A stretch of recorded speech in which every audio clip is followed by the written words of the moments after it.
The city. It is this sprawling, massive place, miles and miles across.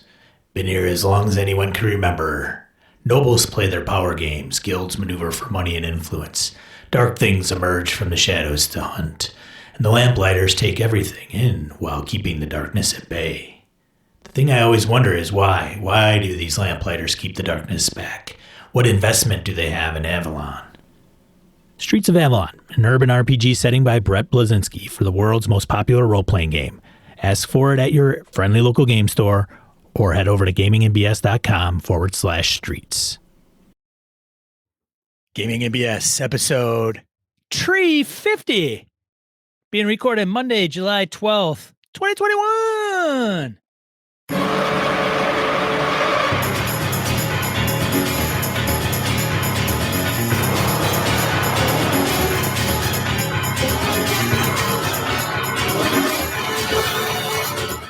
Welcome to Gaming NBS, a tabletop RPG podcast.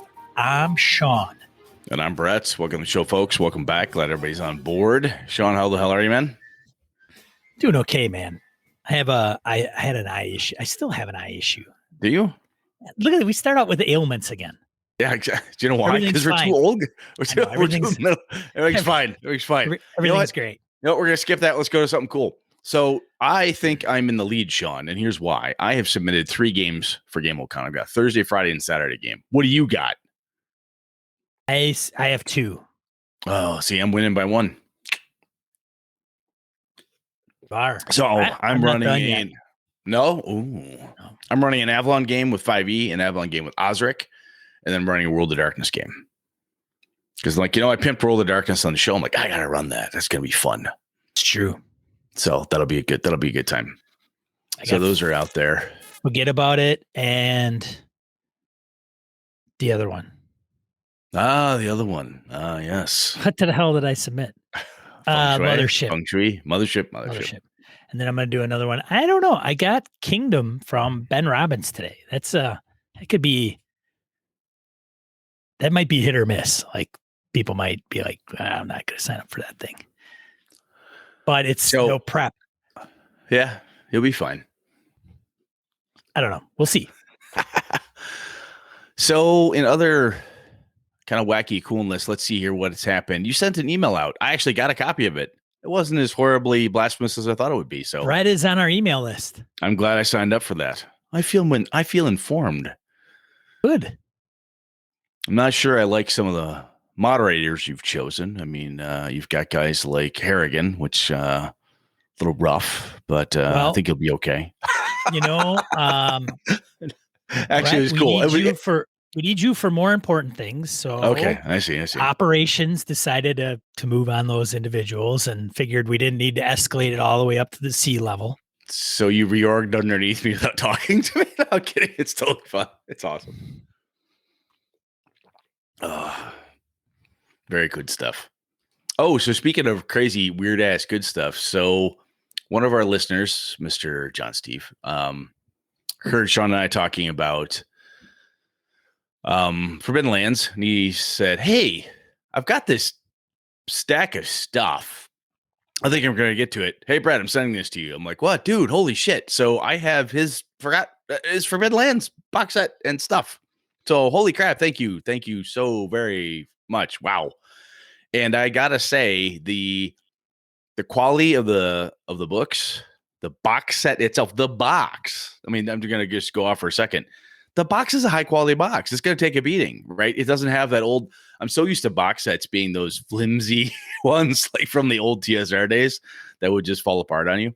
Kind of like starting a new TSR. It just kind of falls apart on you. But anyway, but the box set itself is great. And he had the cards, he had the dice, and grief, some other.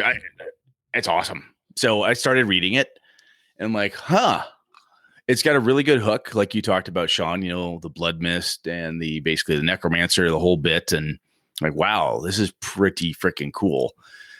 And I hinted at this as being an option for my home gaming group. And I'm like, Hexcrawl, huh? Brett, that's something we haven't done before. I think that'd be fun to do with a whole new rule system. So thumbs up. I think I'm going to have a good chance to get it to the table with my home group. So that's making me pretty happy. So speaking of though, Sean, how let's talk about gaming. I'll lead off. I gamed with let's see here. Last week was Undermountain with my buddy Alpha. We got in a long, very protracted brawl. And I can see where if at first we were using the whole fog of war, the whole you can dynamic lighting thing in Roll20. It was a lot of fun at first. I am finding though that because then where my character happens to be, I can't see the rest of the action when something's happening on the second floor. I am zoning out. I was over to Alpha's place. He's the DM for it. And I was mentioning to him last night while we were shooting pool and drinking at his place because he got a pool table. And that's what you do.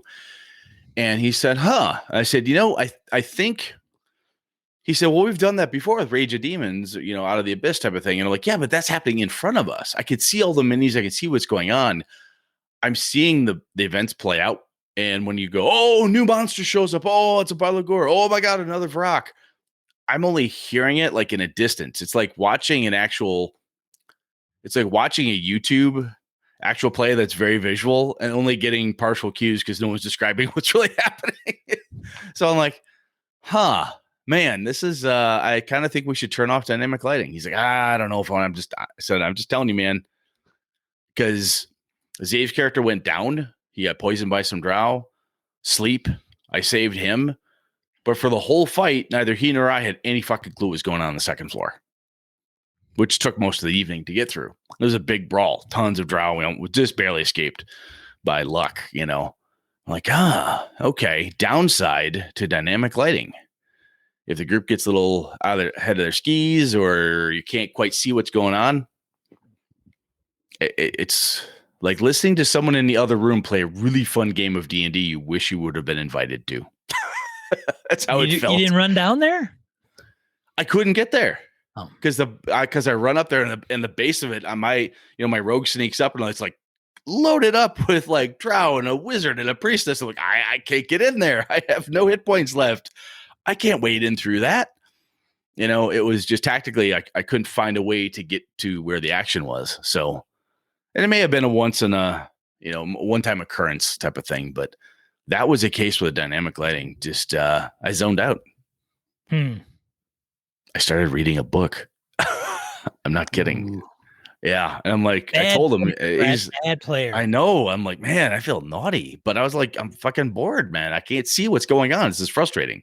So we talked about it though, which I thought was the adult thing to do is say, hey, I'm not keen on this. What could we do? How does this matter? Maybe I should do something different. So we hashed it out and it was a good discussion though.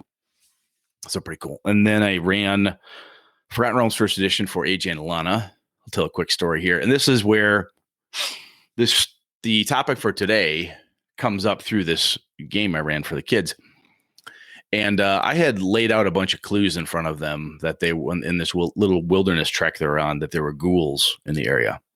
I laid out some like, hey, there's a chewed on body. Here's a more chewed on body. Here's more evidence. No one's putting two and two together. Here's a hole in the ground that stinks really bad. And there's body parts and bones. What does Alana say? Let's go down there and see what it is. We're stalwart adventurers. And they almost died, but they were really smart and like, fuck this, we run. Right. So it was really clever. And I'll tell the other piece of it later, but it was a damn good game. So Sean, what happened to you? Anything fun? Yeah, I had a TPK. Oh, I'm so proud of you. It's not completely. There was one guy who survived. Well, that's not a TPK. Kind of as in a mummy state, if that counts. That's not a TPK. He's alive. Well, that's true. Well, kind of. If you didn't varnish the floor with his PC's brains, he's not dead. Come on now. Well, yeah, I guess. I guess you just don't have a killer instinct. Forbidden Lands. Yeah, they're just. So what's going to happen? They flip the virtual table on you and you burn your books. And there was a kind of like, fuck this. No. They just kind of don't want to play with you anymore. No. What's the end result? That came after all the cameras went off. After the cameras went off. Then right. And I don't know about it. So what comes next? The cool down period. After the cool down period. Yeah. They we're gonna go again. We're gonna continue with Forbidden Lands with different tunes, probably around the same time, maybe a month or two later. Doesn't, time frame wise, but yeah, they're all writing up new characters. So I reinstalled a lot of stuff in Foundry, and I'm going to take some of the feedback, because I solicited feedback and got some very valuable feedback from the guys. And then take that forward and give them. I already knew some of the things. I even brought it up to you, Brett. Like, okay, yeah. Getting hung up what's in the book and stuff like that. So I received this letter, like unaddressed envelope. It was like cut out from magazines and newspapers that said, "I'll get you, you fucker, for what you did." Yeah, I assume it's for you, so I'm forwarding it to your place. Yeah, no, that's fair. So you can have that. So yeah. Somebody was angry. I just figured I'd pass it along. 1 out of 4. I mean, yeah. I probably know who it is. Yeah. It was pretty. It's pretty graphic. Just letting you know when you get it. It's pretty bad. So we'll be kicking that off the next Thursday, I think, if we've got everything tidied up, which I don't think we need to do a session 0 necessarily. And I'm going to do things differently. Like, hey, you guys don't have a map. It's going to be Fog of War. I'll tell you, man, though, the fact that you're going to do things differently tells me you need a session 0. I'm just going to devil's advocate at you, just to be able to say, hey, guys, even if it's in writing, something that says feedback received, here's the tweaks, or here's the differences, so people understand. Might be worth it. Yeah. I mean, certainly could do it. It wouldn't hurt anything. But I think with some of the things, I think a session 0 with the same group a second time is different than, hey, we've all never played together. This is like in my industry when you've got a statement of work from a vendor and you've got a change order. I understand all the terms and conditions. I get that. That's in the original SOW. Yeah. This is the change order. Oh. That says now we've adjusted how this is going to work. Leave it to Director Brett, to bring work into our Flippin' RPG podcast. Like, what? You guys, come on now. Camp Sean. I don't want to hear anything about how Brett's a great guy anymore. Just saying. I'm a good director. It's a good thing. So if sorry, go on. Yeah, no, I was just gonna say. So that's what we're gonna do, and I will give them more to figure out. Like, what do you guys got to do? Here's your, here's all your options. Man, I'll tell you though, the fact that you've got a group of gamers, they're BSers, so they're good gamers, right? So they're good people, but you've got this group of great folks that want to play games with you. For whatever reason, I am paying them. Checks in the mail, guys. Appreciate it. Because you need some friends. But I don't have any kids, so I'm going to be, the fact that they want to keep going, with the same game though, and that you're still interested in it. I think that speaks to how the group is gelling, and also to that the game is working for all of you. Not only is the group getting along well, but they all said there's more to do with this system. There's more to do with this game, this environment. We're not ready to shit can that and move on to, Mothership or something else. So like, no, there's more to be done here, and we want to do it with this group. I think that's pretty powerful. That's fun. I'm certainly appreciative of that, and fortunate as well. You should be. I totally am, and count my lucky stars every day, every night. At the same time, that was an option. Like, hey, does anybody want to take over the reins as game master? Do we want to try something else? And it wasn't completely ruled out. I just said, screw you guys. We're going to play this anyway.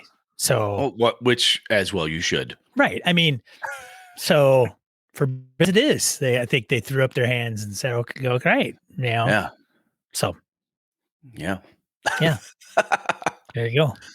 So and then Cyberpunk kicking off tomorrow night. Oh, that's right. I was just going to ask you about that. So you had Cyberpunk tomorrow. Okay, cool. Very cool. If somebody missed out on the email that you sent, where do they sign up? To just go to Gamehole. Good God. GamingNBS.com. Is that where they go? GamingNBS.com/newsletter. There you go. Yeah, we got some good feedback. And we had some pint glasses left over from cons that we had bought them for.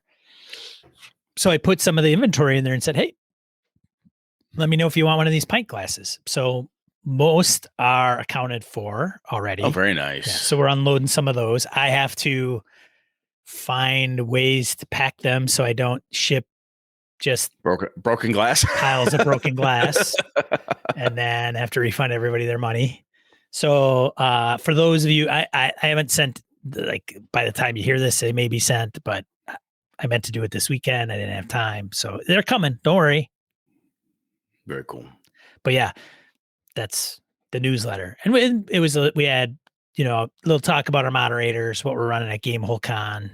And so we'll switch it up every month, maybe do a monthly thing and see. There's feedback that I got that's in the Random Encounter talking about the newsletter. Oh, very good. Yeah. Cool. Well, speaking of feedback, Edwin Nagy was looking for something. Why don't you read that one out?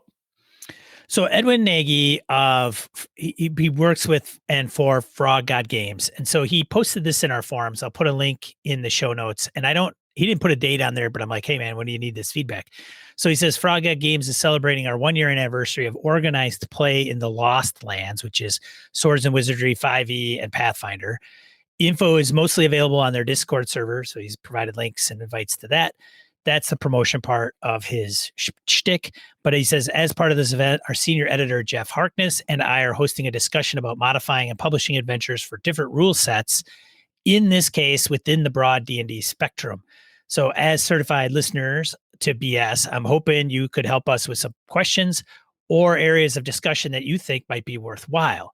I think we'll also talk about the strange combination of technical and creative writing that goes into an adventure, the tension between getting information across in a useful way and making the writing fun and exciting. So if you have any thoughts in that direction, Edwin would be interested to know. So I will post this in the chat quick. If you if you go to Gaming BS into our forums, gamingbs.com, our forums area, promotion and question out there, Edwin Nagy's got that under there too, which is, and I see Lux Strider and George Sedgwick got in on it too. So a couple people have already responded. If you got something, take a look at it and throw it at them. Very cool. Thank you, Edwin. Awesome. Thank you for reaching out, man. That's good stuff. And Frog God Games puts out good stuff. I mean, they've got some high quality stuff. I know Alex Kammer's partnered with them. And I know some people who aren't even like, I'm not a Swords and Wizardry guy, but they always, I got a few other things. It's 5e and Pathfinder stuff. Yeah. I'm just saying it's well done, laid out, good art. It's fun. It's good stuff. Awesome. Yeah. Let's see. Anything else, man? Not that I can think of offhand. Okay.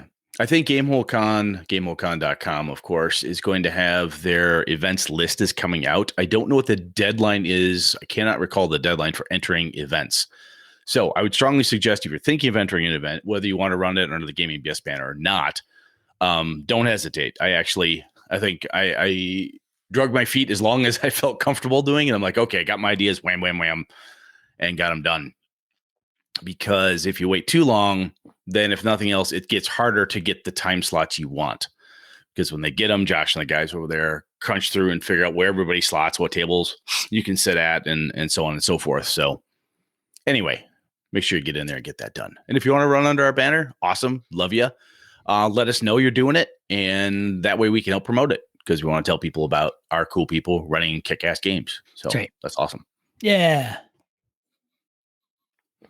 We good? Yeah, man. Yeah. Let's move on. All right. Let's get into Random Encounter. Off we go. Segment of the show where we field emails, voicemails, comments from social media. You start. Yeah.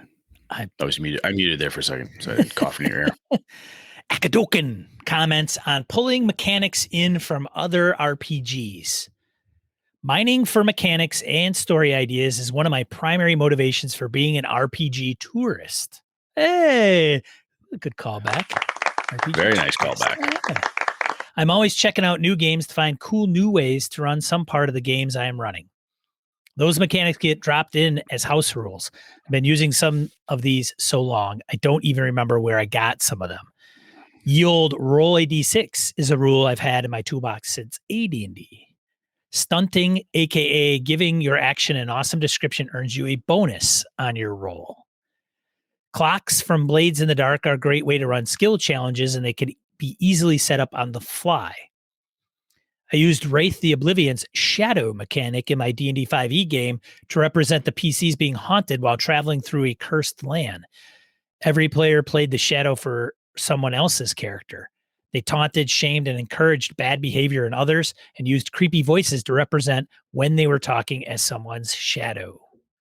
I've used D&D 4E's minion rules in my 5e games. Minions have 1 hit point, which allows you to throw a good number of them at PCs without overwhelming them because they go down quickly. That's some good stuff, Akadoken. I like those. Those are good pieces. And even if you don't take it directly, all the mechanics, and even if you just take the spirit of the mechanic, right? If I'm remembering my Wraith Shadow mechanics, I mean, there's pieces and parts that are very core to the World of Darkness tool set there, the D10s and the dice pools. But the translation, not a bad idea. I love it. That's good stuff. Very cool. Let's see. Next up, Lucas emailed us on the same for pulling mechanics from other RPGs. Hello again. It's Lucas from the middle of Nebraska. I'd like to comment on pulling the mechanics from other RPGs. So these are some of the things I'm doing in my current campaign. I'm currently running Massive Nyarlathotep. Next Monday is our 56th session, 1 whole year. Wow. That's awesome. Good on you, man. And that is a world spanning big MFer of a campaign. So that's very cool because most people I know that have tried that one, just total aside here, Lucas, that they get partway through and they get bored with it, quit. There's a TPK of some kind and they just don't have the wherewithal to figure out how to keep it going. So very cool. 56 sessions, 1 year. So that's awesome. Once a week plus 4. Cool. Yeah. Yeah. He continues, we stick to the core of Call of Cthulhu 7th edition, but I pulled in Pulp Luck rules from Pulp Cthulhu. I also give out Fortune, which is very similar to Fortune from Shadows of the Demon Lord, or Benny's from Savage Worlds. Let's say the player does something awesome, or it's their birthday, or hey, grab me something to drink before the game. Congratulations, you get a Fortune. A Fortune can be used to re-roll your roll, preferably use this before the push mechanic. You can spend a Fortune before you roll to give yourself 2 bonus dice on your roll, which can offset penalty dice. I also use what are called clue dice. I think this was inspired by Trail of Cthulhu in this rule set, but I can't remember. Every time they find a clue, they get a D10 that's put in a pile at the center of the table for anyone to use, which can be used by being rolled and then substitute for any of the D10's position in the D100. So the group is in a stress situation. They look at the pool and they think, hey, there was a clue that helped me get in this mess. Grab and roll a D10. This roll can be used to offset a critical failure, or it could give them a success. But also at the end of a chapter, the dice are all left get rolled and are granted as bonus skill points. Skills under 70. Oh, nice. I also have used the initiative system for Mothership. Players make a dexterity check. If they succeed, they go before the threat. And if they fail, to go after. Higher degrees, success, or failures may give the players advantage or disadvantage on the turn. Those are things that I come up on the fly. These are just some hacks I made over the years for my Call of Cthulhu games, and I find them fun and enjoyable. So if any other BSers want to use, go ahead. I don't make the games LOL. It just makes my games a lot more fun and faster. But don't get me wrong, when players have to spend all their luck to survive a situation where they would have died, it's still worth it to ask them, so how do you survive? The response usually isn't, well, it wasn't easy, but thanks for taking a moment to read my emails. Keep on rocking. Those are some cool ways to add stuff to Cthulhu, running a little pulpy, obviously, because you could get the very nihilistic, purist Cthulhu.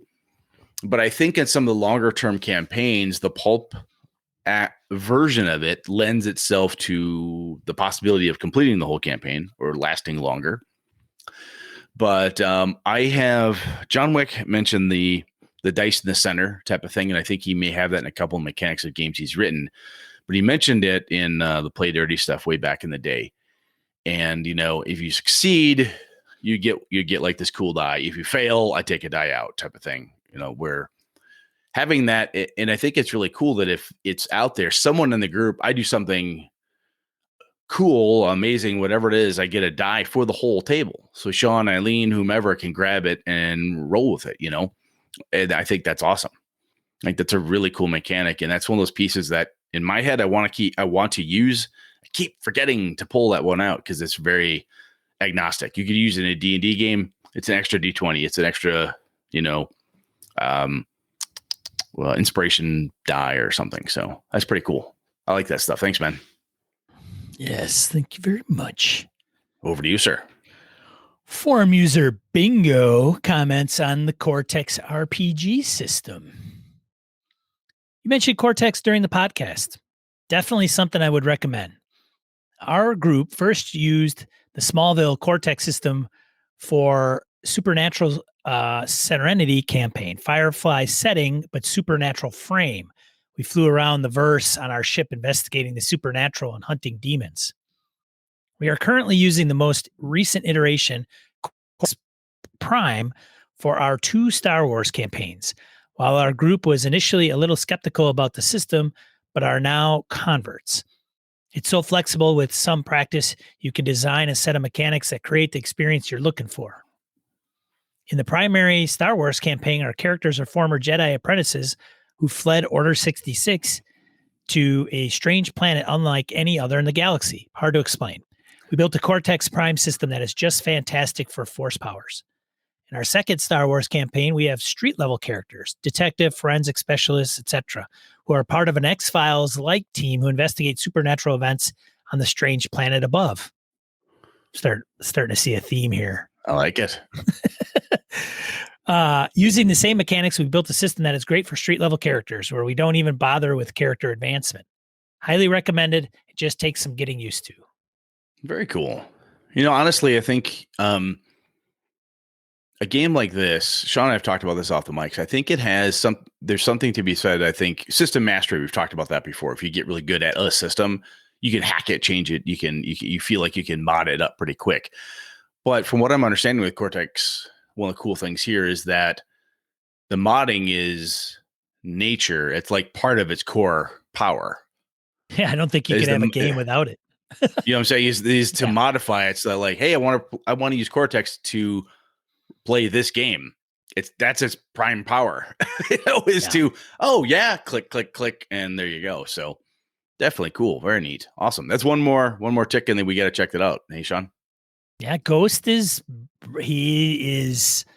Table Talk RPG. He goes by Ghost and Table Talk. He's part of our community, and he is hell-bent on running Cortex for BSers in our community. So if you go to our Discord at gamingnbs.com/Discord or our forums, you'll find him on there trying to find dates to bring people into a Cortex verse one shot. Yeah, he's a pretty big advocate of it.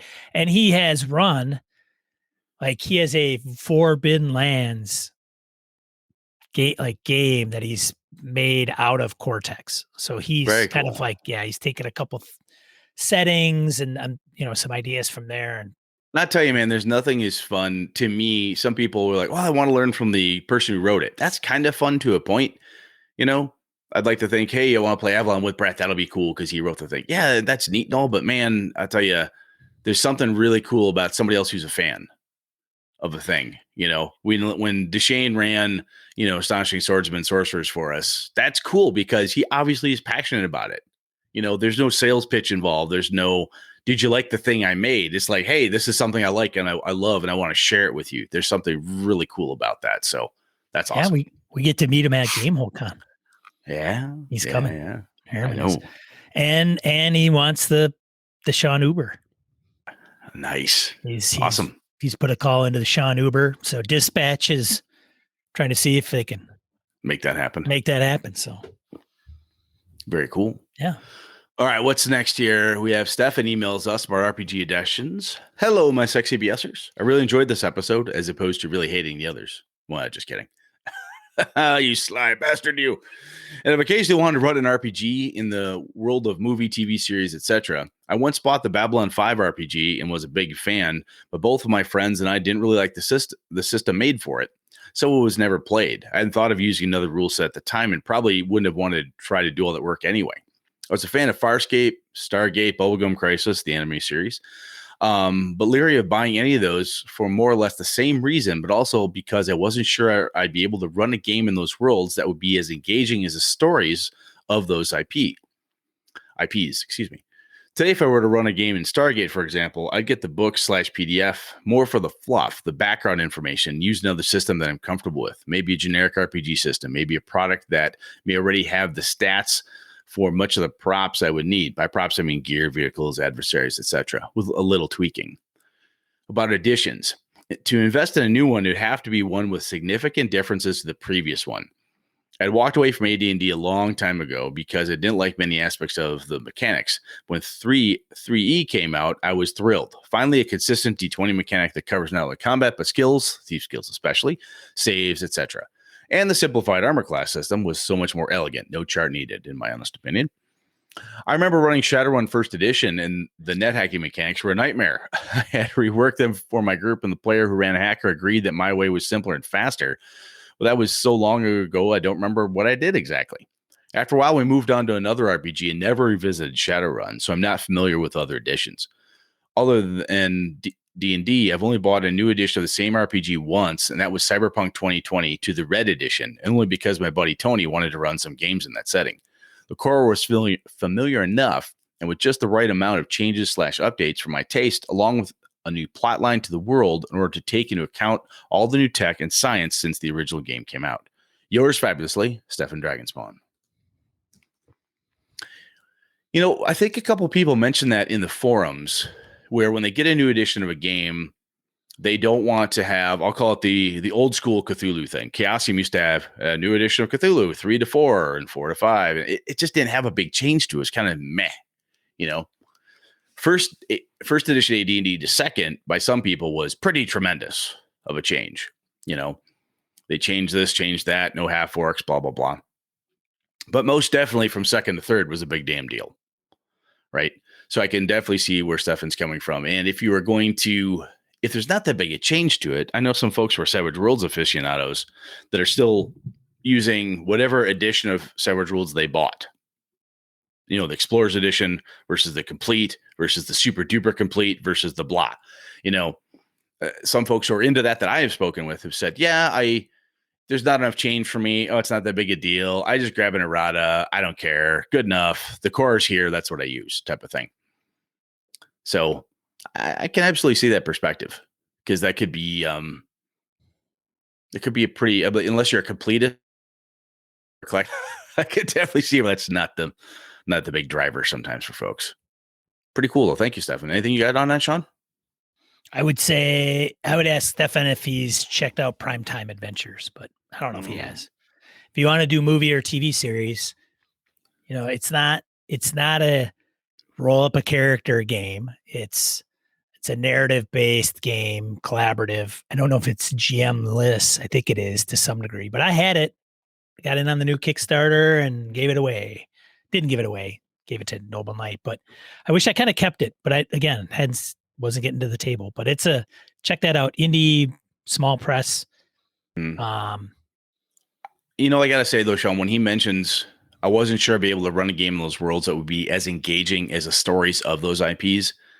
I think that's a really well stated fact that some of us feel. At least I know I felt that before. Sure. If I'm going to run this in Middle Earth, do I need to tell a Lord of the Rings epic in order to have people feel like it's really a Middle Earth game? Right?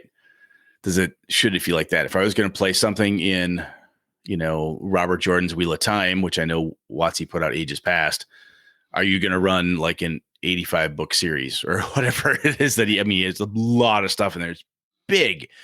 And some of those tales are so complete. You know, are you going to be able to do the same thing? I can absolutely see that keeping some people away from it. And that's leading to some of the questions that we got from our original post around that. Like, do we need that? Insofar as like, if you take that question and flip it and say, could I make it engage? Is there any way for me, non-professional screenwriter, to make this interesting? I don't know, type of thing. So that's a very good point, Stefan. I like that. Yeah, sure. All right, man. Enough on that. Moving on. Feedback on the newsletter. Mirko wrote us and said, "Hey, Brett and Sean, I just wanted to say that I really enjoyed reading the moderator bios in the newsletter you sent out a few days ago. Really nice to get to know a bit about everyone's gaming and personal background." Yeah. Right, Mirko. This made me wonder, What would you think about periodically featuring a similar bio for one of the regular BSer community members? After all, we have an amazing community here with encouraging discussions on Discord and the forums, and increasingly even games being run by BSers for BSers. I, for one, would enjoy getting to know a bit more about everyone. Not sure what format would make most sense: email, newsletter, periodic, perhaps monthly segment on the podcast, etc. Anyway, just a thought. Thanks again to you for building this great community, and thanks to the moderators for keeping it that way, Marco, aka Digital Hobbit. That's pretty cool, Marco. Thank you. I've replied to Marco and said that's a fantastic idea. And I've been thinking about more community stuff to see what that looks like. So yeah. I think it's got some wheels, Marco. It definitely does. I like that. Huh. And I have to second. I read it. I'm like, damn, this is cool. Cause I know these people type of thing.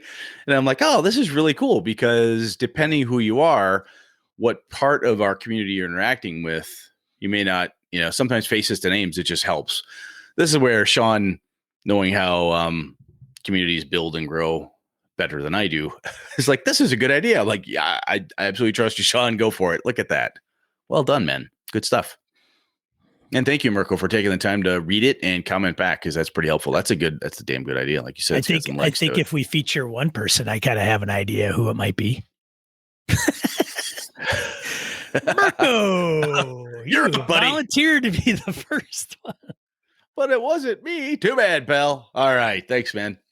What else? What do we got next? Hermetic Gamer emails us. Brett and Sean, saw this article. I thought about your episode of being paid to run games. BusinessInsider.com. John pro DM. Oh my gosh. Article. Yeah. Wow. He says he's actually up to date since October shows and still working his way backwards. You guys made cooking, cleaning, and yard work so much more enjoyable and helped to drown out the constant noise of the kids when I can't take it anymore. Keep up the good work. Hermetic Gamer, aka the Doctor. Awesome. I'm glad to check that article out. That's pretty cool. Yeah. Check out that article. That's awesome. Thank you. As corny as it is. Short one. You want the next one? I will, but I gotta say this, man, is as silly as it might be when somebody says, boy, you made certain parts of, mundane piece of my life easier. It sounds corny, but that warms my heart. That's cool. We've drowned out. We're white noise, Brett. I know, but hey, white noise, when it's not there, you miss it. That's true. The point. That is true. That's very true. We've become the static in Hermetic Gamer's life. Without us, the rest of the world would be he'd go mad. Hermetic Gamer would go mad. Yeah. Without us there to keep Hermetic Gamer online. Yeah. So there. Yeah. We have to. We can't stop. No. We have to keep going. All right. Moving on then. Ty emails us. Hey guys, saying that I've been really enjoying the show. This is your friendly neighborhood Timemonger coming at you from California. I want to quickly make 2 comments about the last show. One is about adding stuff to existing game. We've been using the Dungeon World's travel system in our ICRPG game. I can't remember what index card.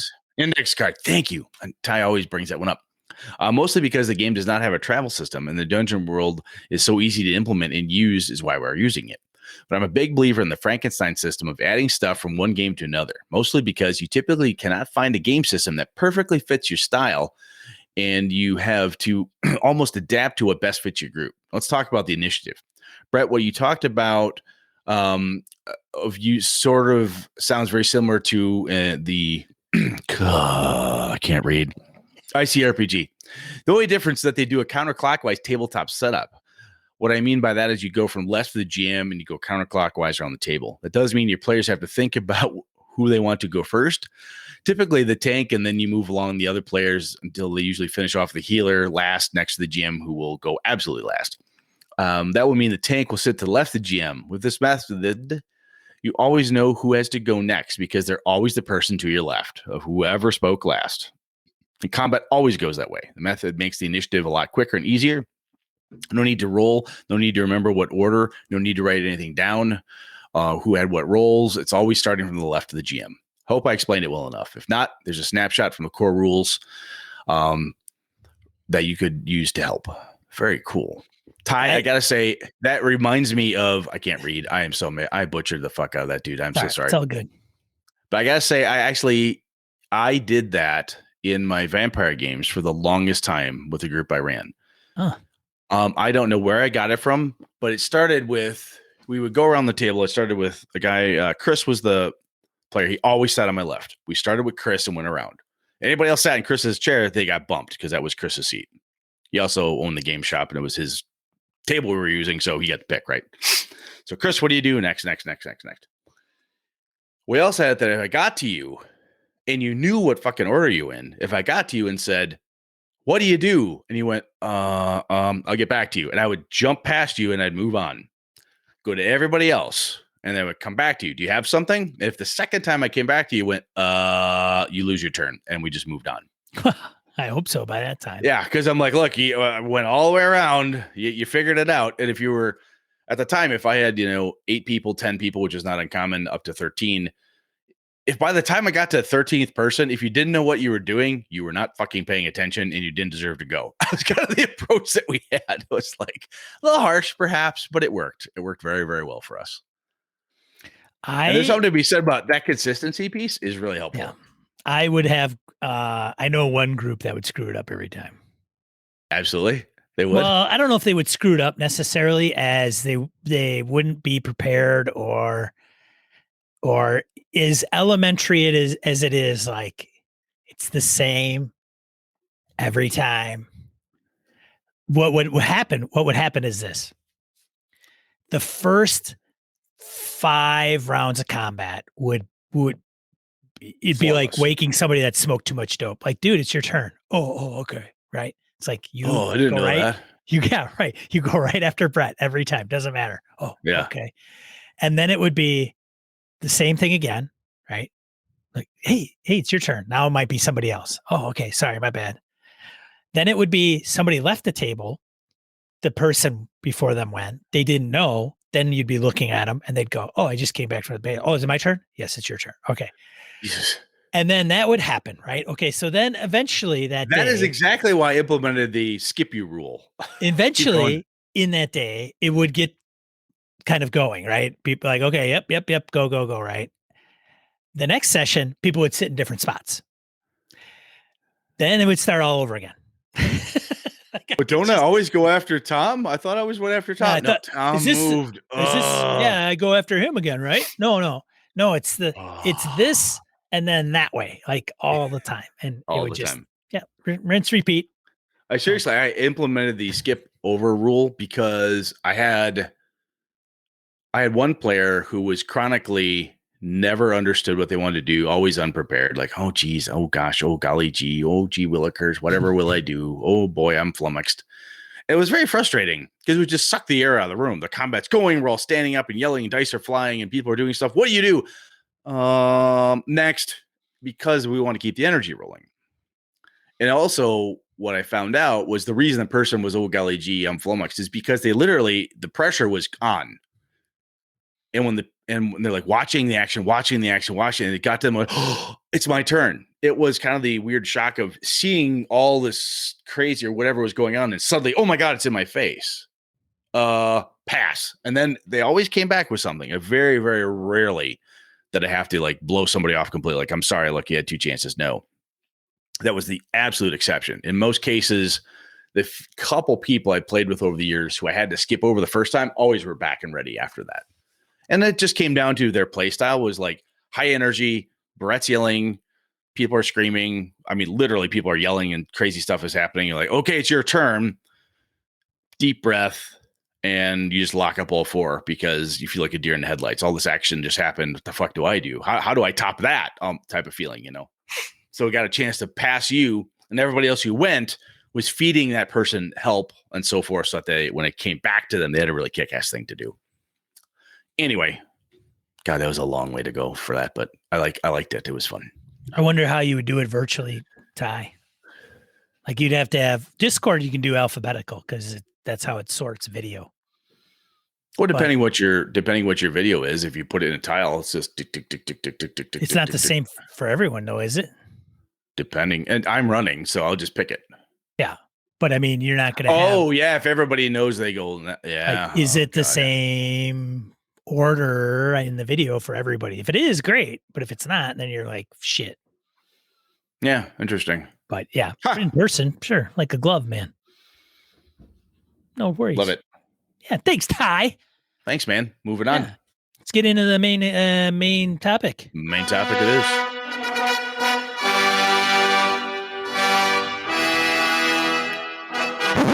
All right, Brett, what are we talking about this week? Well, as I alluded to earlier, I had a gaming discussion with my kids post our Forgotten Realms game, and we started talking about Retcon, and why I do it to support PC and plot craziness as part of the kind of the improv nature of how I run. Because AJ was talking about things he had done post game. He's like, yeah, I've made changes because you guys did something I didn't understand and how I kind of crushed it. And I explained to him, I said, that's a thing I do as well. I said, the power of the retcon is actually pretty cool. And then we got talking about what the hell does retcon mean? And we're like, it's retroactively concurrent. Is that it? What is it? But the main piece I wanted to talk about was the concept. It's very popular in comic books, the idea of retconning, basically crushing information, changing it retrospectively so that it fits, right? You'll have a thing, and in like a Spider-Man comic, they would introduce a statement or an action or some event that could conceivably fuck up the entire Marvel universe, or a crossover, or they mention the thing that suddenly has impact on the X-Men or has some impact over here, or Batman says something that impacts the Flash's world, and so on and so forth. So the bigger the universe, the more shit that's going on, this can be very powerful. Does that make sense, Sean? You tracking? It does. All right. So I grabbed a definition, went out to the old Googles just to try to throw this out here. So a piece of new information that imposes a different interpretation on previously described events, typically used to facilitate a dramatic plot shift or account for an inconsistency. Revise an aspect of fictional framework retrospectively, typically by introducing a piece of new info that imposes a different interpretation on previously described events. The dramatic plot shift and accounting for inconsistency, the inconsistency was the piece that I try to master or try to work, because when you're running an improv game, inconsistency can kill you, because you're going and someone goes, wait a minute. The last two ghosts weren't affected by silver. We actually tried silver. Why did it work on this one? That doesn't make any sense. And unless you can rapidly figure that out, or tell everyone to go outside and take a smoke, or have an answer of some kind, it can cause, that disbelief to just come crashing down. Everyone's hanging, the suspension of disbelief is on a peg, and sometimes it comes off the wall, type of thing.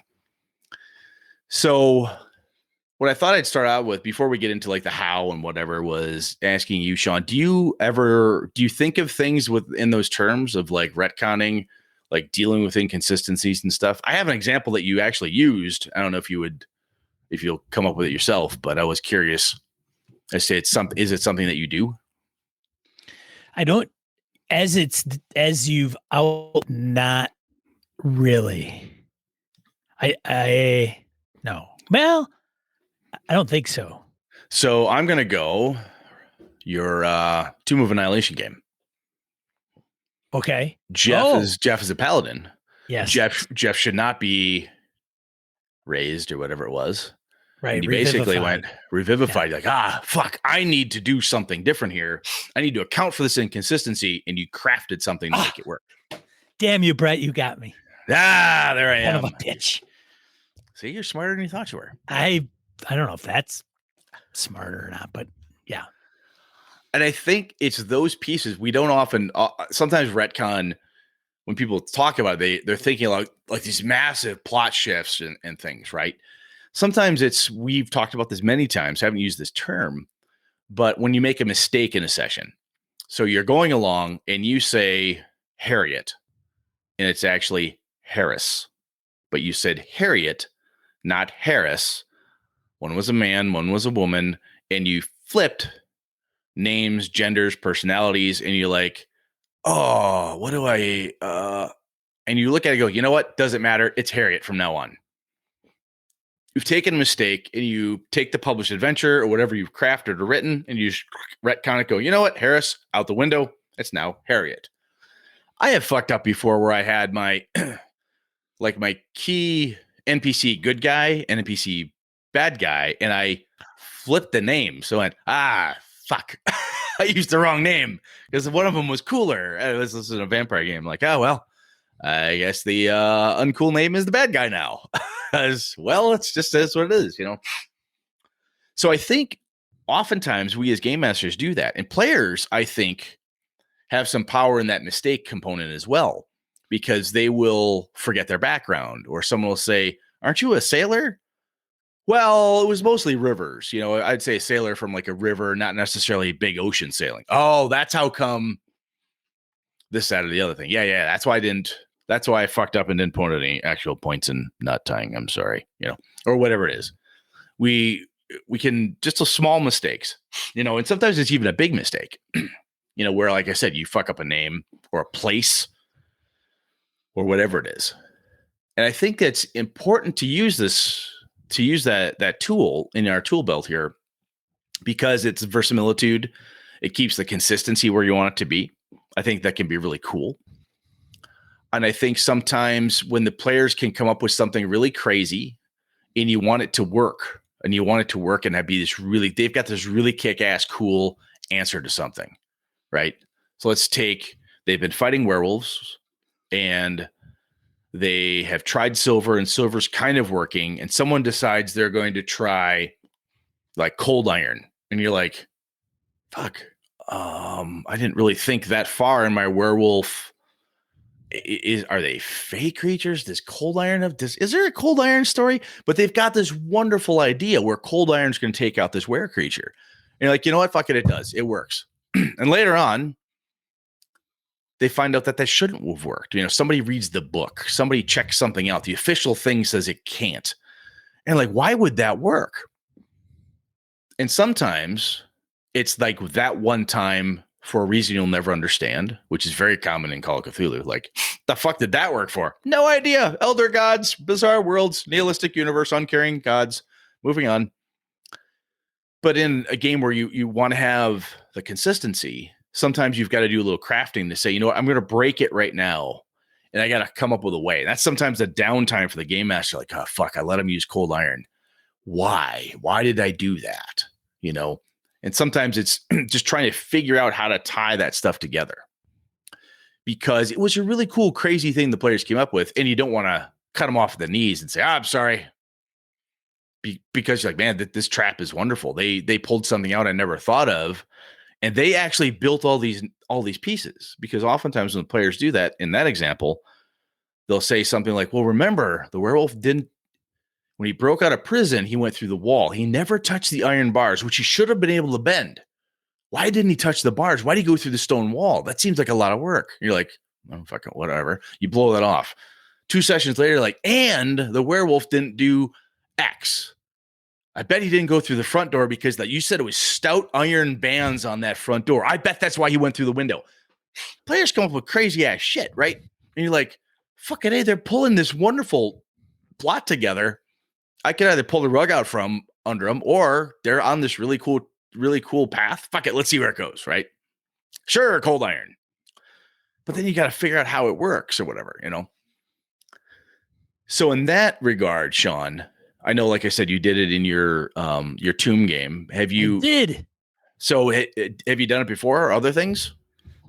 Like when players make weird decisions, like when we decide in Star Wars that we're going to fly off and leave the derelict ship because we don't want to do it, you know, and you cram, well, they threw that story out, new plot line, you know, what do I do with that? Do I just leave that hanging there, or do you meld it together?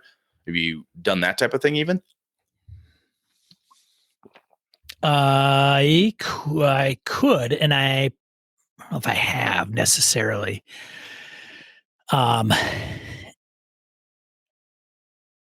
It's something I would consider. I don't know if I've, like, some of these things I've unconsciously done it, like with Jeff's characters. That was like a complete oversight on the death curse of the whole plot. Like, yep. Hey, wait a minute. Hold on a second. So I dealt with it in game, and that's how I readdressed it. Mm-hmm.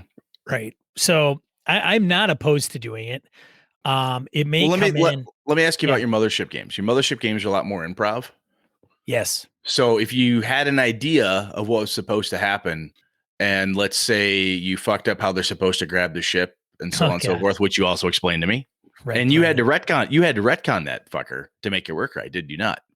I guess kind of like there was, yes, to some, because if you look at the actual book, it's in an inconsistency, right? If you look at the plot, the players hopefully don't necessarily notice big gaping holes in that because you patch it up nice, but there's retrospectively you had to take new info and impose a different interpretation on it because fuck, I did X and I shouldn't have, quote unquote, shouldn't have, right? Yes, and some people have commented on the Mothership Red Planet. Like some of the guys that game in that group had read it or had it and hadn't played it. And so even Forbidden Lands, there's guys in the group that have like the spire that they went through. And like I think Phil said, hey, I read that a while ago. I was kind of rolling with it. He never led himself to say, hey, I know it's going to happen next or whatever. And even if he did, and I ran it by the book, he may have forgotten about it or whatever. But nonetheless, I guess where I'm going is I don't know if I will need to much going forward. And I don't know if you ever need to, because like, okay, it's Schrodinger's cat, right? Brett, if you swapped the names of your good guy, bad guy, and the players never knew, did it ever happen? Correct. Absolutely. Right. In that case, absolutely. So let me throw this one at you. So the kids are running my Forgotten Realms game, right? So AJ and Lana go down this tunnel. Yeah. And 4 ghouls come out of the tunnel. This is first edition. Touch. Paralyzed. How long are they paralyzed for? The answer is forever, because the ghoul stat never says you get to save again. It never says how long it lasts. It just barely lasts for fucking ever. Good luck, kids. That's what AJ remembers his paralysis is. Yeah. AJ remembers his paladin has protection from evil on himself. And the corridor is so narrow, he can effectively stand in front and let everybody else back out, and the ghouls can't pass him. Right. So like, okay, we got to get out of here. Well, then another ghoul bursts through the wall of this narrow tunnel and attacks the party from behind. No one's paralyzed. AJ's druid says, aha, entangle. I said, but AJ, everything's dead down this hallway. And AJ says, but he just broke through a new tunnel, Dad. Does that one still have roots or anything coming through from the trees above? Ah, smart boy. Off we go. AJ effectively retconned that description. The tunnel is a certain way. It looks a certain thing. This is not effective, but I changed something and never thought about the implications of that change, right? He's like, but yeah, there are roots in there. Sure, there's roots in there. Why not? We're going back. We're clarifying the scene. We're adding stuff to it. That was a dramatic plot shift for that event. True, but one could argue that it didn't. It changed. Like the scene you originally presented changed. Yes, which is exactly what a retcon is all about. I changed, and I have to change it, and I have to change everything around it. That's my piece. And what I'm saying is that it's the more we deal with that stuff, and I think in improv running, and you and I've talked about this for other things, is like sometimes it's like letting go, having fun, letting the players and yourself come up with wacky solutions or fun stuff. You know, this is a really good creative solution. I don't want to say no just because the adventure says nothing about roots from the trees above. Right. It's a damn good question. It's a really creative thought. I'm going to let this work. I have to retcon the description and the way this tunnel works because I specifically set up so it was just dead. Everything down here was dead and ruined because that was all more clues for them being undead. And there's a gas at the bottom of it, which thank God for them, they didn't go down that far. So they entangle that. AJ's like, shit, that only lasts a round, out. So they get out and they run. And the paladin is like trailing behind, trying to like keep his holiness in check, and they're running, and they see this cave. And I had this cave as a place where this basically where this sainted person from this ancient order of knights had rested on his way to find the phylactery that they're trying to deposit the phylactery they're trying to get. Sorry, long way around. AJ's like, oh my God, I see this thing. you're telling me I can detect that I don't detect any evil in it. It looks holy. It's got the order. It's got symbols of the dealing order around it. We charge into there. Well, of course, the ghouls can't get in. It's holy. So the ghouls can't get in. They can't dig in. Oh my God, there's little cairn of stones. This is wonderful. Okay, we can rest here. Everything's fine. And AJ says, you know what? I have a passive 1 on D6 to see if there's a secret door. I'm going to just for fun. Click. He rolls a 1. He goes, oh my God, is there a secret door? He's up. He's standing out of his chair. He's like, oh my God, secret door. Tell me there's a secret door. I'm like, you're goddamn right. There's a secret door. There's no fucking secret door here. There was nothing there to begin with. But I'm like, secret door. Why not? Some magic cool shit happens. And they're able to find like a cache of things that this sainted person had left behind. Some water that refreshes them. Some hero's feast type food that once a day will provide. They're like, oh my God, this is awesome. Oh, this is exactly what we need. Oh, thank God.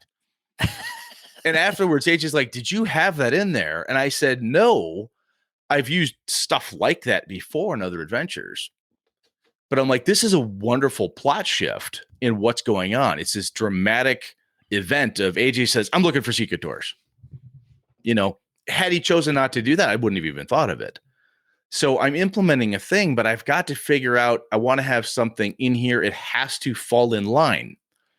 So the cool shit they find in the secret door has to be related to the dealing order, has to provide some sustenance, aid, because that's what this room was about. This is where this person slept, recuperated on a very long and arduous journey. It has to fit that. And then everyone, and the kids were like, yes, that is consistent. And Alana looked at me. She goes, well, it was really consistent. She said these words. I shit you not. She said, it was really consistent. So I thought you already had it planned. Just, you're making this shit up on the fly. But what I'm talking about is that power that we all have, players as well, to either help instrument the retcon. And sometimes they're like, well, is there a secret door here? Like, and if it hadn't worked that way, maybe he looked at Sean and said, well, maybe he hid like a weapon, or maybe he hid like a cache of holy water. I, as a player, I'm feeding this stuff. I'm telling you things that from a dramatic plot perspective could make sense. And the disbelief peg is still properly placed on the wall. Does that make sense, Sean? What I'm saying here?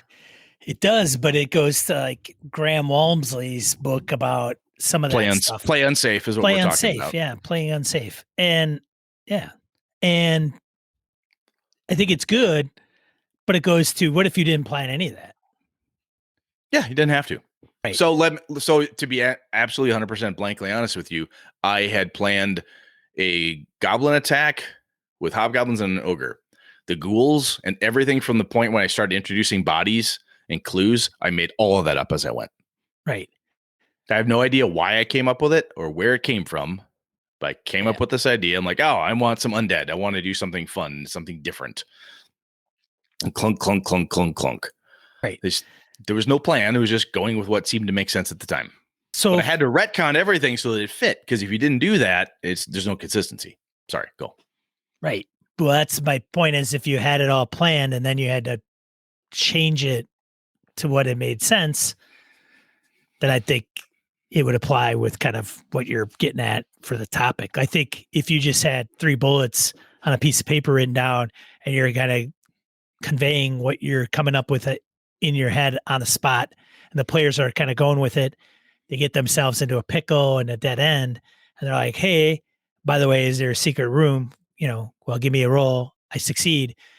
Some of that you may not have had down at all, right? No, nothing. And you didn't. None. Right. Yeah, no. And so, but it still has to be consistent. It has to be consistent to what's going on, the setting, and everything that could conceivably happen. Otherwise, it's just pure random nonsense that doesn't fit. If it doesn't fit, it's like a speed bump at 80 miles an hour. You're like, what the fuck was that? Thought for sure you were going to say you must have quit. I thought that's what it doesn't fit. You must have quit. No, I thought you were going to say Johnny Cochran, man. I would not do that. So yeah, no, I agree. Yeah. Yes, it helps that it makes sense, but there are some players and some groups that are like random table, chukka, chukka, chukka. You find a brooch in the middle of the woods. Possible, sure, or I don't know. No, I'm with you. I'm with you, something dude. kooky off a random table. It doesn't make sense. I have been in the middle of the woods in Upper Peninsula, Michigan, literally 4 miles from the trailhead, and I found a folding chair and a sleeping bag that clearly had been there a very long time. Sure. I'm like, the fuck is this here for? Yeah. There's no tracks, no obvious campsite. What's this here for? We dreamed up. My dad and I were like, well, maybe it's this, maybe it's that, maybe it's this, which is essentially the brooch in the middle of the forest, and the players start talking about it. Now, some people could give two fucks about any of that. Like random tale, I found a brooch, I put it in my pocket. Well, the better example would be you're in a dungeon that's 3 levels down, and you find a plant in a room that's not lit. Like you turn a torch and you open the door, and you're being pursued by ghouls, and you go into this, where the knight is buried. There's a sarcophagus or whatever, and you find out there's Knightly Knight, the mighty knight paladin buried here. Yeah. And there's a plant that's growing, and it's like you're, I don't know, 30, 40 feet below ground. There's no sunlight, and there's a plant. Why is there a daisy here? This makes no sense. There's a daisy, and it's blooming. Like that's like random table, number 5. Yep. You find a daisy blooming in a pot. Oh, okay. I'm in a dungeon 3 levels down. Okay, that totally makes total sense. And the D&D normal answer is, well, it's magic. Obviously, it's just magic did that, right? And that's a wonderful catch-all. What I'm saying, though, is that to keep the verisimilitude going and to keep the consistency going, I believe, accounting for the inconsistencies, accounting for the weird thing, imposing different interpretations on a previously described setting, right? I'm 3 levels down the dungeon. It's dank. There's nothing down here but moss, mold, and apparently hobgoblins. Fuck me, hobgoblins. Oh my God, we've been fighting them all day. Here's the Knightly Knight's night, most nightly of all nights, resting place. And there's a daisy. Nightly. Yeah, Nightly of the the Daisy tribe. And he's just there. And you're like, what the fuck is this?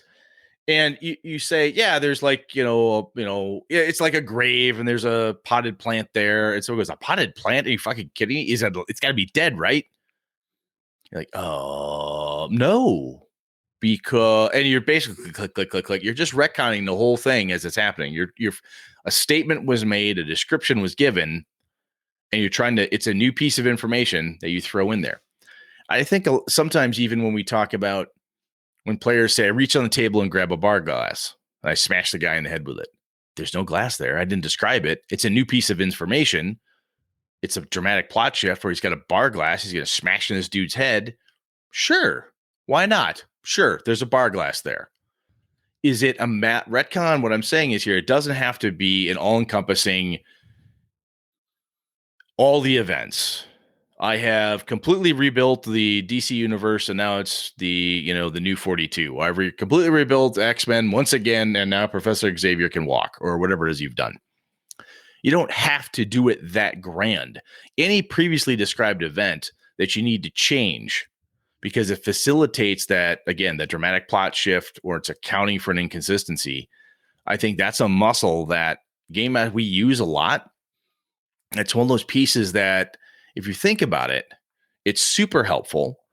And after reading Play Unsafe by Graham Walmsley on Sean's recommendation, I was thinking about it. And like, that was a piece that I use all the time because of my game mastering style, and the ability to make shit fit together is what makes improv feel consistent, and what makes a good improvisational GM seem like they really have their stuff together is because they can make that stuff fit. Oftentimes with serious help from the players, coaxing stuff out of them, or they're helping you do it, whether they know they're doing it or not, they're providing input to you. Some games facilitate that better than others, of course, but I just think it's having that skill is really cool. And one of the ways I developed it myself, and I'm not saying by any stretch I'm a master of this, so please, I'm not patting myself on the back. It's the thing I like to do. But one of the things I started to do when I couldn't, I'd like, okay, everyone, I still game with guys that smoke for whatever reason. They're unhealthy bastards. So I was like, all right, go outside and smoke. I need a break. I got to think about what I just did. I used to say that out loud. I have to think about what the fuck I just did. Everyone get out of here. We're going to take a break. And like, oh boy, well, we pulled the fast one on him. Poor Brett, that poor fucker. He's got to figure this out. Tee hee hee. Then they run off, go get a sandwich, whatever it is they got to do. I say, give me 15 minutes. They come back. I was able to sit down, crunch some shit in my head, and go, okay, this works. I have an answer because I knew I needed time. I could figure it out, but sometimes I'm like, ugh, it was a speed bump at 80 miles an hour. Gunk. Fuck. What the hell do I do with this? Break. Everybody stop for a second. I need to figure out how to make it work. And I think I have gamed with people who do not enjoy improv gaming at all. Not just because it's like they're stodgy people or they love their random charts or whatever, but there is a feeling of if it's not prepared or it's not like as the script is, like this is the adventure. If you fuck with the adventure, and I've talked about this before, my buddy Lenny did that with Return to the Temple of Elemental Evil. He mucked with Thrommel, the anti-paladin vampire, and we had a couple people who were pissed at him because he's like, that's not the adventure. You change stuff. He's like, yeah, but it's a great plot shift. It really was. It fixed an inconsistent part of that adventure, in our opinion, mine as well as his, is that this anti-paladin vampire is basically just a room monster, which is weird. Like he's this uber powerful thing. Why is he just a room monster? That's dumb. He's like, 20th level vampire blackguard guarding a chest in a 10 by 10 room. What the fuck? It feels dumb. So I think even for people who don't improv like yourself, I think it's still a skill that you use perhaps more often than you think about it. When, like you said, it's Schrodinger's cat in a way, mm-hmm. But it's still something you have to do to keep your internal consistency going. Otherwise, it's really difficult for you as the game master to portray a consistent world. Does that make sense? Yeah, it does make sense. And I probably will roll with things a little bit more. I mean, you don't sound convinced. I had this passionate plea, and you're like, it doesn't matter. It does, and I think it's good, and it's something we could lean on. I do like it as a thing to kind of quote unquote use, but I think it's very. Going back to how much prep do you do? Yes, and how much do you adhere to that prep? And so if you took prep scale and on one end, here's the book, the published adventure. Yes. Nothing changes and you run it verbatim. Yes. Yeah. Great. Then on the other end is I have 3 key words that I have to implement into a 4-hour session. Yep. Iron GM style. Woohoo. Let's go. And then everything in between. And so I think it's a good thing to use the retcon approach, but I also think that it has more application as you go more towards. It doesn't mean it's not able to be implemented into a published adventure. Agreed. But I think as you loosen things up, then it becomes a more instrumental piece, right? If you have the 3 bullets, you have to do this. Yes, because if you don't do that, then it's 2 pancakes walking into a bar, and you're like, what? This makes no sense. Right? Why are pancakes walking? What's going on? Yeah, it's so goofy. You almost have to take the 3 bullet approach, and you have to run it using retcon stuff because you don't have all that published stuff. Yeah, you don't have everything you're creating is the world on the fly, essentially. Correct. And any change or mistake, tweak, adjustment you make, you're constantly retroactively providing multiple interpretations and so forth to get things to stay consistent. Right. I think on the other end, sorry, go. I was going to say, and you have your players that are giving you that, like, hey, is there a secret door here? I'm going to roll 1, and then you've got, hey, I put this together and that together, and the DM hasn't, but the player has. And then you're like, am I on the right track? And you go, oh my God, you're so smart. I can't even believe it. Which is like you just going, sure. Like I'm not making any of this stuff up. They can, and I'm going to use it. Yay. right? And I think on the other direction, like pre-published adventure or pre-published, name your pick. Oh. But if you have that and you let me say it this way, if the only reason you're using this approach, thought, just this way to keep consistency, this way to keep the verisimilitude going is because it helps you as the game master stay sane and stay on track and make sure you can produce the best game, because you're like, look, I'm running Rime of the Frost Maiden and I mixed up a name. The players probably never know.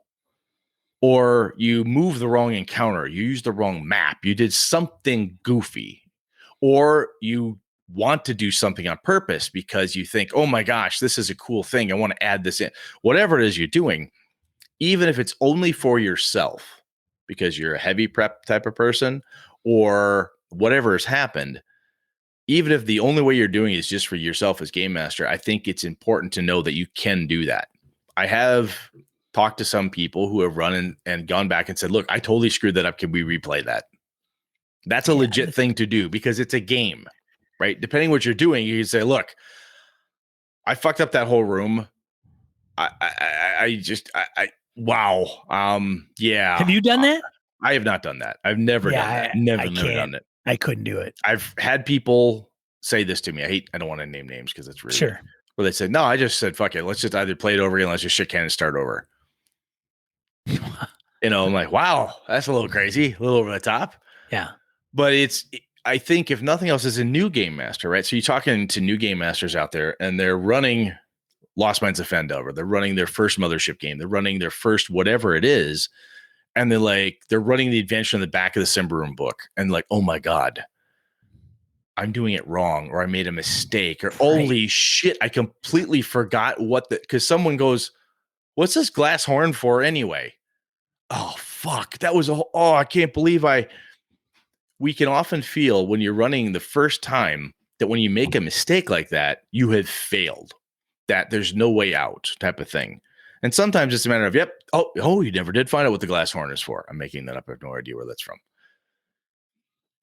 But you can come at this and use this approach, this idea to retcon it and fix your inconsistencies to keep yourself sane. And I think it helps flex our creative muscles as storytellers, game masters, figuring out plots and all this stuff. Is like, how the fuck do I make this work?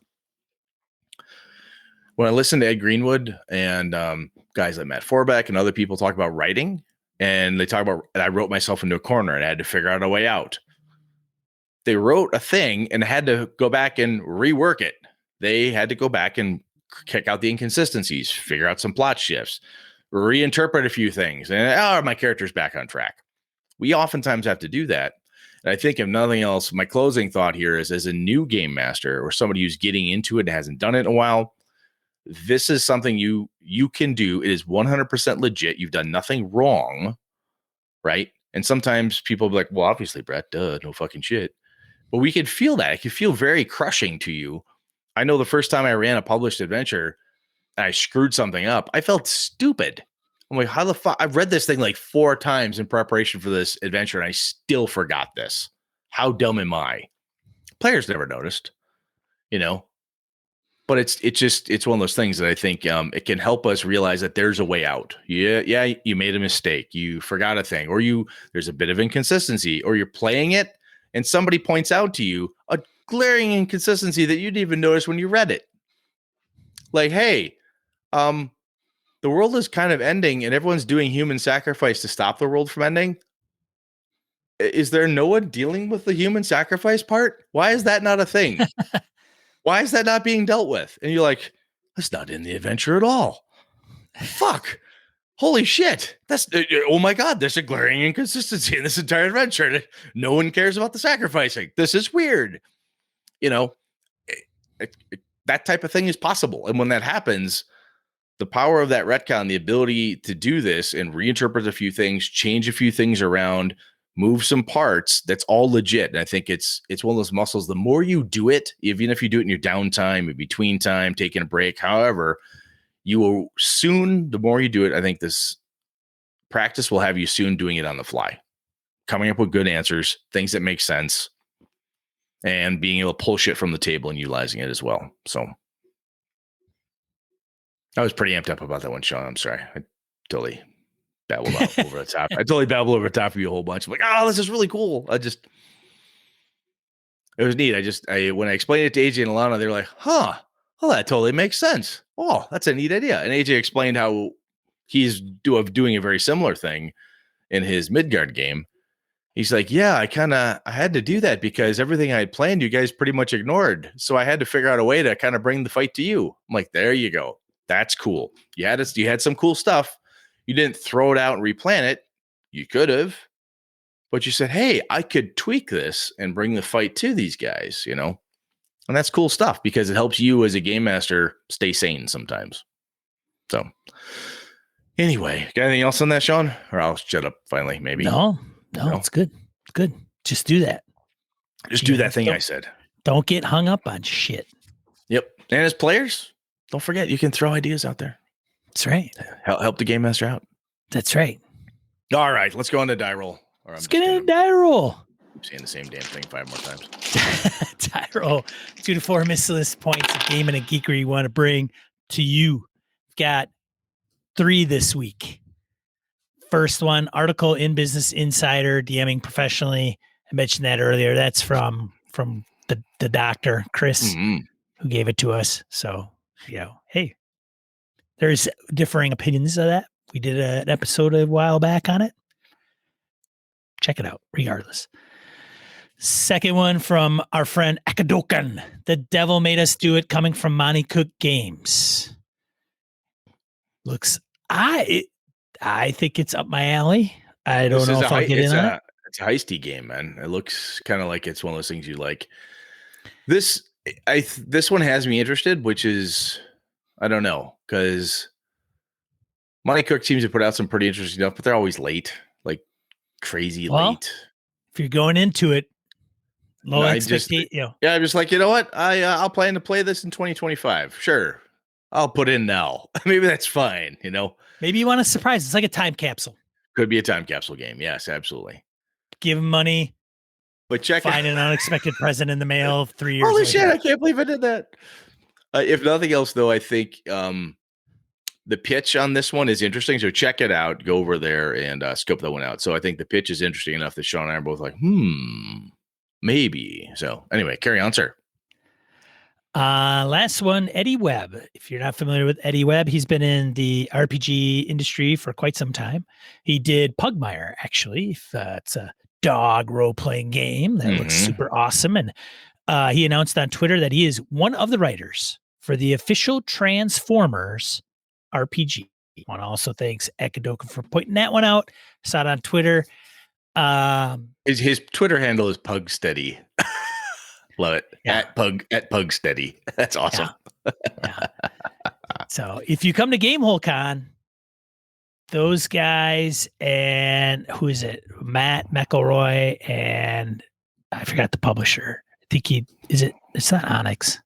Might be. He works kind of for Onyx and One Bookshelf, but he's always like, hey, want to play Pugmire? I'm like, I got a game, dude. And it's like, all right, you know anybody else? Wait, want to play Pugmire? But anyways, Eddie Webb's behind that, but now Transformers is coming out. That's the message. So if you're a Transformers freak and you haven't played role-playing games, I don't know how you would listen to this podcast, but you play. There you go. Transformers RPG. That's all we had for die roll. What are we talking about next week, Brett? We're talking about breaking the fourth wall, Sean. The fourth wall. Talking about it. So that would be like, yeah. So anyways, I was talking the other day. I looked at the camera for people that are listening. Yeah, it was very good. It was very good. Fourth wall, get it? Yeah. For this verbal media, that was a wonderful visual joke. I know, right? Awesome. But yeah, that's what we're gonna talk about next time. So fantastic. That's going to be outstanding. I hope so. All right. Yeah. So if you are in the chat and catch us live this evening, thank you so much. Brett and I stream every Monday night, 8 p.m. Central Time, US, here on the Twitch. Just head over to gaming.com, gamingnbs.com/Twitch. It'll get you over to us. Otherwise, if you see this on YouTube, give us a like or a subscribe. That'd be greatly appreciated. Otherwise, you can find our flagship audio show on your podcatcher of choice. Thanks, everybody. Be a positive force in the RPG hobby. I'm Sean. And I'm Brett. Good night and good gaming all. This episode of Gaming and BS produced with help from the following BSers: Joe Swick, Old School DM, Tony Sugarloaf Baker, Eric Jeppesen, Andy Hall, Chris Steele, Jason Hobbs, Mark Tasaka, Marco Froelich, Pure Mongro, Brett Pazinski, Brandon Barnes, Eileen Barnes, Dan LaValle, CW Mellencamp, Craig Huber, Roger Braslett, Stefan Dragonspawn, Jared Rasher, Ray Otis, Jim Fitzpatrick, Old Schools at Roleplaying, Christopher Lang, Curtis Takahashi, Larry Hout, Ron Bishop, Mark Richmond, Chad Glayman, Sky, Craig, Howard Bishop, Josh Wallace, Corey Welch, Angus, Eric Salzwedel, George Sedgwick, Robert Emuth, Brian Kurtz, Laramie Wall, Perry Besor, Eric Avia, Michael Dinos, Andy Olson, Jeff Seifert, John Kayward, Corey Gonzalez, Maura Reese, Niall Diamond, Aaron Ralia, Jeff Goad, Aaron Coleman, Brian Rumble, Rich Wishan, David F. Baylog, Harrigan, Melissa Bashinsky, Henry Newcomb, Cole Kago, Eric Tavola, Hoos Carl, Ghost GM, Mike Hess Jr., Rory Weston, Jim Ingram, Daniel Garrett, Eric Frankhouse Presents, $1 Adventure Frameworks, Phil McClory, Adam Grotjohn, Jay Plata, Ed Nyes, The Duke in Purple, Isaiah Aries Christian, Larry Hollis, Quigley Malcolm, AWOL Trooper, Craig Shipman, Todd Sharp, Orcus Dorcas, Chris Shorp, Michael O'Holland, Wayne Peacock, Mike Coleman, Miniature Master, Kevin Keneally, Zagrave, Bob Fletcher, Vornak, and Andrew Lear. Hey, if you're interested, you could have your name read off at the end of the show. I know, prestige, right? Head over to gamingandbs.com/Patreon. That's Patreon. Hey, and if you don't want to give it the $4 level, give it the $1 level. I mean, it's less than the cost of a 20-ounce soda. Thanks, BSers.